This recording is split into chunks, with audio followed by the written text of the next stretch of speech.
నమస్తే, జై శ్రీరామ్, భరత్ మాతాకి జై, వందే మాతరం. నేను మీ విలాసాగరం రమేష్. ఈరోజు 11 జూన్ 2026 గురువారం ఉదయం ఈరోజు ఉదయిస్తున్నా. అప్పుడప్పుడు మన దేశంలో కొన్ని వార్తలు చూస్తే మన దేశానికి బయట దేశాలకు పోలకంటే లోకల్ ఉన్న దొంగన కొడుకులతోటే ఎక్కువ ప్రాబ్లం అనిపిస్తుంది. ఇదంతా ఎందుకు చెప్తున్నా అంటే, మొన్న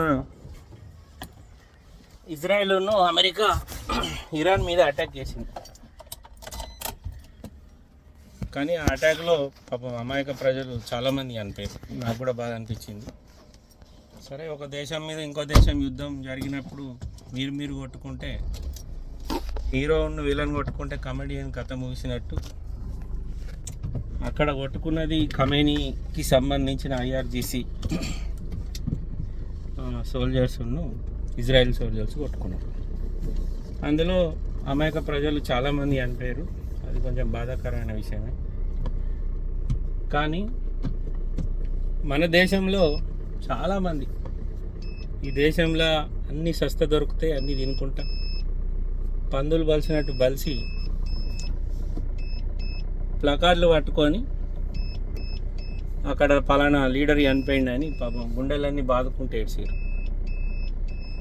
కానీ గత 2 రోజులుగా ఆక్రమిత కాశ్మీర్లో పాకిస్తాన్ సైన్యం ఒక 100 మంది అమాయకులను చంపింది. దేనికోసం చంపిందో తెలుసా? పిండి ఎక్కువ రేటు ఉంది, కొద్దిగా తక్కువ అయ్యి కరెంటు బిల్లు మా దగ్గర కరెంట్ అయ్యి మా కరెంటు మాకే ఎక్కువ కమ్ముతారు, కొద్దిగా తక్కువ అయ్యారని ప్రొటెస్ట్ చేసినందుకు.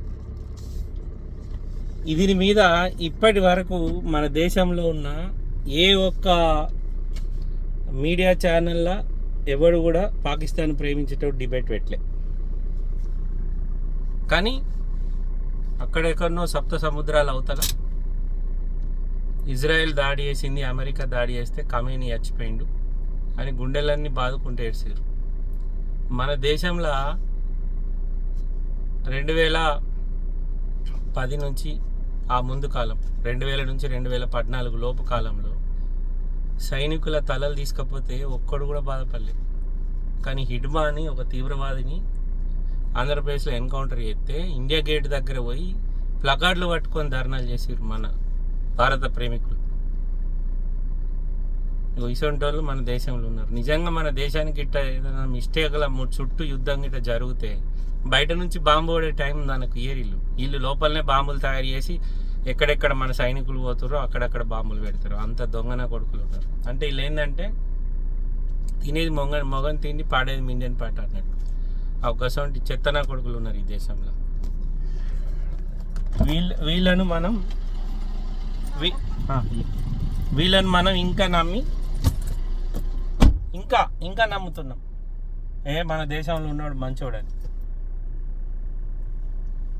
అమాయక ప్రజలను AK-47 బట్టి అటు సైడ్ దగ్గర ఒక 200 మీటర్లు 100 మీటర్ల దూరం ఉన్న వాళ్ళను రేంజ్ దేని AK-47 రేంజ్ ఎంత ఉంటుందో ఆ రేంజ్ని బట్టి షూట్ చేసి చంపేసారు. 100 మందికి పైగా చచ్చిపోయారు.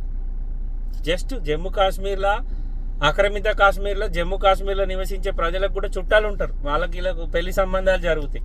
ఒక్కడు కూడా మాట్లాడతారు దాని మీద. కానీ ఖమేనీ అనిపోతే మాత్రం అదే జమ్మూ కాశ్మీర్లో ఉన్నోళ్ళు రోడ్ల మీదకి వచ్చి లబో దిబో అని మొత్తుకొని ఒకటే ఏడ్చుడు, గుండెలన్నీ బాదుకున్నాడు. నిజంగా భారత సైనికుడు ఈ మధ్యకాలంలో చాలామంది సైనికులు చనిపోయారు మనలో. ఒక్కడు కూడా పోస్ట్ పెడితే దాని కింద బొమ్మలు ఏం పెడతారు తెలుసా? ఏడుపు బొమ్మలు. భారతీయుడు, నిజంగా భారతీయుని కుట్టినోడు ఎవడైనా ఈ దేశం మీద బతికేటోడు సానుభూతి ప్రకటించి జై హింద్ అని టైప్ చేస్తాం. లేకపోతే ఒక అందులో 4-5 బొమ్మలలో ఒకటి ఏడ్సే బొమ్మ వస్తుంది, ఆ బొమ్మ పెడతాం. కానీ మన దేశంలో 100 మంది సానుభూతి పెడితే 1000 మంది నవ్వే బొమ్మలు పెట్టేటోళ్ళు ఉన్నారు. ఒక సైనికుని శవయాత్ర జరిగితే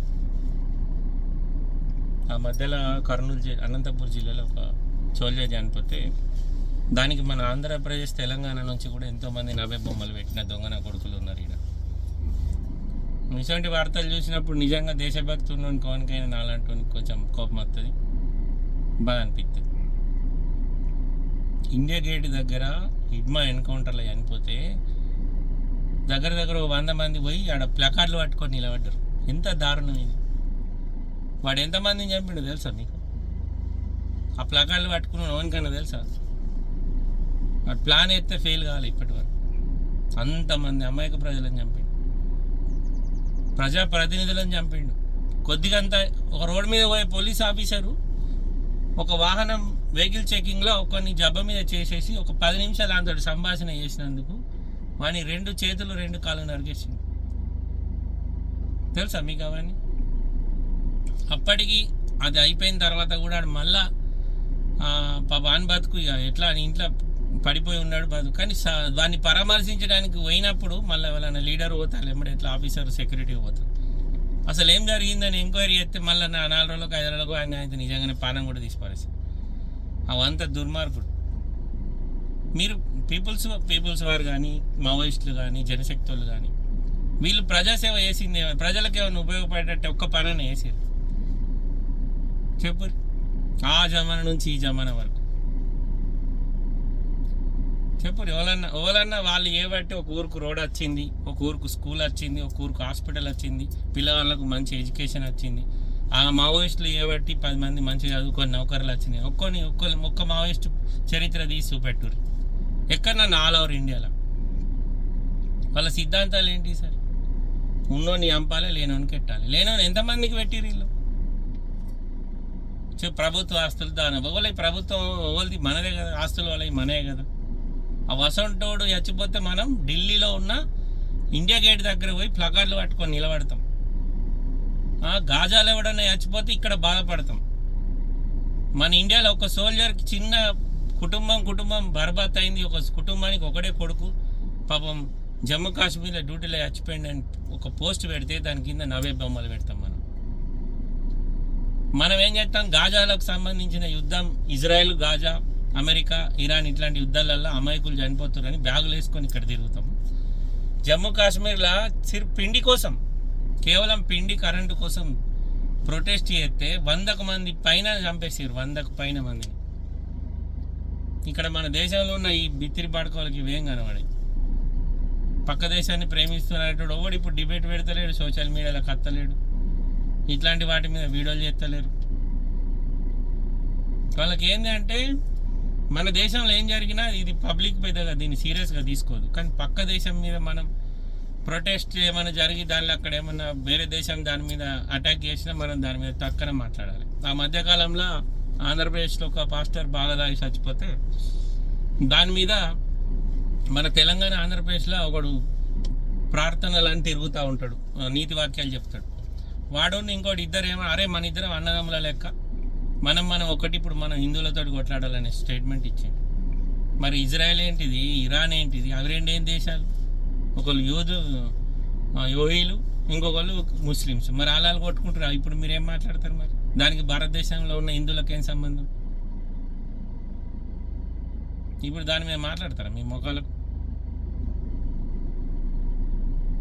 పిట్టల లెక్క చచ్చిపోయారు సార్ 100 మంది యువకులు. అందరు చచ్చిన వాళ్ళందరూ 40 నుంచి 20 ఏళ్ళ మధ్యలో. వాళ్ళ గురించి ఇప్పుడు డబ్బులు జమ అయ్యారు. మీరు నిజంగా పక్క దేశాన్ని ప్రేమించేటోళ్ళు అయితే వాళ్ళు ఎందుకు జమ్మూ కాశ్మీర్ ఆక్రమిత కాశ్మీర్లో ఎందుకు కొట్లాడుతారో, వాళ్ళకి ఏం ప్రాబ్లం వచ్చిందో దాని మీద డబ్బులు జమ అయ్యారు. అది మనకేడ సాధన అవుతుంది? పాకిస్తాన్ వాడు ఆఫ్ఘనిస్తాన్లోని చంపినా మనం మాట్లాడడం, ఆఫ్ఘనిస్తాన్ వాడు వచ్చి పాకిస్తాన్లోని చంపినా మాట్లాడడం. కానీ మనం ఇజ్రాయెల్ మాత్రం ఇజ్రాయెల్ ఉన్న అమెరికా గాజా మీద, ఇరాన్ మీద అటాక్ చేస్తే మాట్లాడతాం. ఎందుకంటే వాళ్ళు వేరే మతం, వీళ్ళు వేరే మతం. మనం కొట్టుకాసి వచ్చిన పర్లేదు, మన మతం మీద ఇంకో మతం బాంబులు అయితే మనం ఇండియాలో భారతదేశంలో ఉన్న వాళ్ళందరం వేడాలి. కానీ భారతదేశంలో మన అందరి కోసం బార్డర్లో -40 డ్యూటీ చేసే సైనికుడు అక్కడ గడ్డగట్టి చచ్చిపోతే మాత్రం మనకు మాట్లాడడానికి నోరు రావు. మనం ఈ దేశంలో పుట్టి కూడా మనం వేస్ట్. ఈ దేశంలో అన్నం తింటలేం, మనం ఇంకోటి తింటున్నాం. అవంతా దొంగన కొడుకులు ఉన్నారు ఈ దేశంలో. నిజంగా బాగా అనిపిస్తే ఎప్పుడన్నా పొరపాటున మన దేశానికి ఆ పరిస్థితి వస్తే బయటోడు వచ్చి బాంబు వేసేది అక్కడ ఛాన్స్ దొరకదు. మనకి ఇక్కడ ఉన్నోడే మనని చంపేస్తాడు. అవంతా లోపల విషం నింపుకొని బతుకుతున్నారు ఈ దేశంలో తినే తిండి దొంగన కొడుకులు. ఇప్పటికైనా మారూరి. ప్రపంచం అంతా ఎట్లుంది, మన దేశం ఎట్లుందో ఆలోచించుకోరు. లేకపోతే ముందు భవిష్యత్తులో మయన్మార్లో ఏం జరిగిందో అది మన దేశంలో జరుగుతుంది. ఓకే సార్, ఏమన్నా తప్పు మాట్లాడితే సారీ. నమస్తే, జై శ్రీరామ్.